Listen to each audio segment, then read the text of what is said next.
Okay, let's dive right into this explainer. Have you ever wondered why spending time online can make it feel like the absolute end of the world, even when the data proves that society isn't actually collapsing? Before we even look at the research, just ask yourself a quick question. How much of the internet do you think is truly driven by toxic, hostile behavior? Look, the world has massive, very real problems. This isn't an explainer claiming everything is perfectly fine or that online spaces are flawless. But there is a much deeper cognitive process at play here. Why does fear make us so extreme? And why do we stop seeing each other as individuals? Well, we went looking for the empirical research, and what we found changes absolutely everything. Here is the absolute bombshell surprise fact.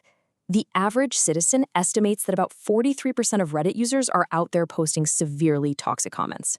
43%. But when researchers actually audit the platforms, the true reality is a mere 3.1%. Now, when you scroll your feed and feel that horrible anxiety in your chest, assuming everyone online has just gone mad, your brain is systematically misinterpreting this tiny, loud minority as a total societal collapse. That disconnect, that is not the internet doing that to you. That is your brain. Our own biology is literally working against us. Section 1. The funhouse mirror and the illusion of collective hostility. Let's see how this builds into what researchers are talking about. This completely blew my mind. Toxicity online is incredibly concentrated. I mean, just 1% of Reddit communities generate 74% of all platform-wide conflict. It's the exact same story across other platforms. 60% of all Twitter hate speech comes from a single, highly clustered extreme minority. And incredibly, just 0.1% of users are responsible for sharing 80% of all fake news. It's a tiny fraction of people. So how in the world does a fraction of a percent completely dominate our feeds? Well, engagement algorithms artificially amplify outrage because it keeps us clicking. Combine that with our brain's evolutionary bias to hyperfocus on threats, and you get what's called a spiral of silence.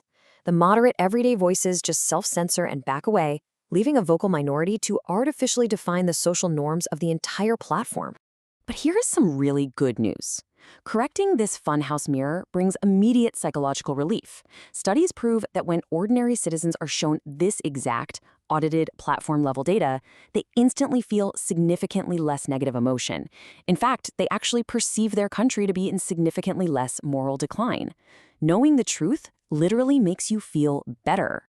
Section 2. The online-offline myth and adverse selection. Let's dig into who these highly toxic users actually are. Does the anonymity of the internet actually hack our brains and make us hostile? For years, the popular theory was the mismatch hypothesis, the idea that a lack of face-to-face cues turns normal people into trolls. Well, we have to entirely reject this. Cross-national research spanning 30 different countries supports the dispositions hypothesis instead. Hostile online political actors are equally hostile in their offline political lives. They score exceptionally high in status-seeking motivations, and they deliberately use hostility as a conscious strategy to dominate their groups. Grounding this in some amazingly precise government administrative data out of Denmark, researchers linked social media users to real offline criminal records. They found that users with a history of offline criminal verdicts, meaning real-world documented antisocial behavior, score nearly half a standard deviation higher in average online hostility. They aren't normal folks corrupted by the web. They have had these roots their whole lives. So why do they seem to be absolutely everywhere? These aggressive, status-driven individuals are just incredibly active. The data shows they tweet about 60% more than the average user. They are artificially inflating their own public megaphone to drown everyone else out. Section 3. The outgroup hostility gap, or mental representations versus reality. Now, surveys absolutely show that partisans on both sides exhibit deep moral polarization in their own heads. As the research impartially notes, people reliably rate their own political party as highly virtuous, and they are super quick to attribute deeply negative traits like dishonesty or manipulativeness to their political opponents. But here is the massive surprise. The behavioral data reveals an incredible twist. The hostility in our heads is actually just a mental representation that we consistently refuse to act on. When researchers put people in behavior-incentivized economic games, meaning real money and real stakes are on the line, even the most heavily polarized partisans consistently refuse to act hostilely or discriminate against their political opponents. When given a real choice, our actual actions completely defy the intense polarization we claim to feel. Section 4. the nuance and the nulls. Let's look at what actually drives division. You will often hear that being under stress degrades our morality, right? Well, high-powered, pre-registered replication studies show a very clear pattern. Our moral core simply does not degrade under pressure. The data explicitly shows that chronic stress has no detectable effect on moral decision-making, and acute stress has absolutely zero effect on honest behavior. We don't just lose our morals because things get tough. Another huge myth is that simply deactivating social media is some kind of magical cure.